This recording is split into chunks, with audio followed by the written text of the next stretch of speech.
చెట్ల వార్తలకు స్వాగతం. వార్తలు చదువుతున్నది మీ ప్రీతి. బోయకొండలో పిడుగుపడి చెలరేగిన మంటలు. అర్ధరాత్రి ఘోరం. కాలిపోయిన ఈవో ఆఫీస్.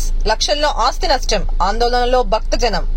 చిత్తూరు జిల్లాలో 2వ పుణ్యక్షేత్రంగా వెలుగొందుతున్న శ్రీ బోయకొండ గంగమ్మ ఆలయంలో పిడుగుపడి ఈవో ఆఫీసు దగ్ధమైంది.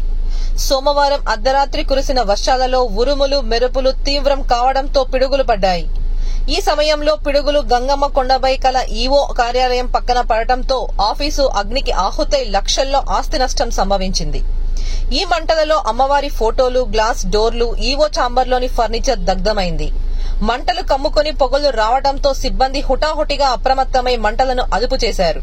సంఘటన తెలిసిన వెంటనే మంత్రి డాక్టర్ పెద్దిరెడ్డి రామచంద్రారెడ్డి ఆందోళన చెందారు. తక్షణమే ఈవో చైర్మన్ తో మాట్లాడి సంఘటనపై పూర్తి సమాచారం కోరారు. దీనిపై బోయకొండ ఆలయ చైర్మన్ నాగరాజారెడ్డి, ఈవో చంద్రమౌళి సంఘటన స్థలాన్ని పరిశీలించి చర్యలు చేపట్టారు. కాగా పిడుగుపాటుకు ఈవో కార్యాలయం దగ్ధమైందా లేక వేరే కారణాలు ఏమైనా ఉన్నాయా అనే కోణంలో పోలీసులు దర్యాప్తు చేపట్టారు.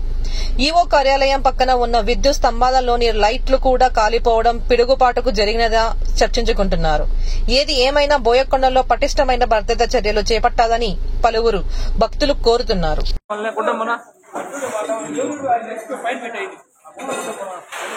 ఇది ఉండొచ్చు.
ఇది కలిగినట్టు మీద ఇవంతా ఏం సర్క్యూట్ అయ్యలేదు. ఈ బయట కూడా సర్క్యూట్ అయ్యా.